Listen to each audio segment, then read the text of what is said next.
बहुत प्राचीन काल में जब सृष्टि की रचना आरंभ हुई तब ब्रह्मा के 5 मुख थे। ये चारों दिशाओं और ऊपर की ओर देखते। सृष्टि का निर्माण करके उनके भीतर ये भाव जागा कि वही सबसे महान है। धीरे धीरे ये भावना अहंकार में बदलने लगी। एक समय उनका सामना भगवान विष्णु से हुआ। दोनों के बीच प्रश्न उठा कि सृष्टि में सर्वोच्च कौन है। उसी क्षण आकाश और पृथ्वी को चीरता हुआ एक अनंत अग्नि में प्रकाश स्तंभ प्रकट हुआ।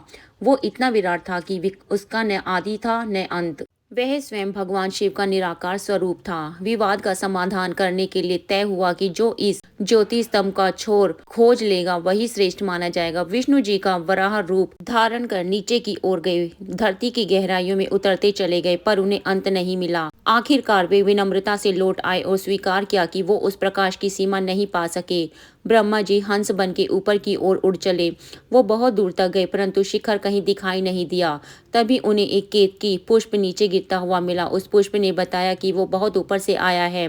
ब्रह्मा जी ने उससे कहा कि वो साक्षी बन के ये कह दे कि ब्रह्मा ने शिखर देख लिया। केतकी मान गई। जब दोनों लौटे तो विष्णु जी ने सत्य स्वीकार किया, पर ब्रह्मा जी ने घोषणा करी कि वे शिखर तक पहुंच गए थे। उसी क्षण ज्योति स्तंभ फट पड़ा और उससे शिव साकार रूप में प्रकट हुए। उनका स्वर गंभीर और प्रचंड था। उन्होंने ब्रह्मा के असत्य को, अहंकार को देख लिया। शिव का तेज असहनीय हो उठा था।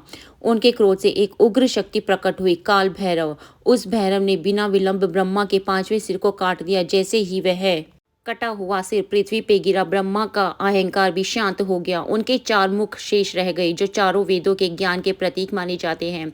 लेकिन कथा यही समाप्त नहीं होती। ब्रह्मा का सिर काटने से शिव को ब्रह्मा हत्या का दोष लगा। ये कटा हुआ सिर भैरव के हाथ से चिपक गया।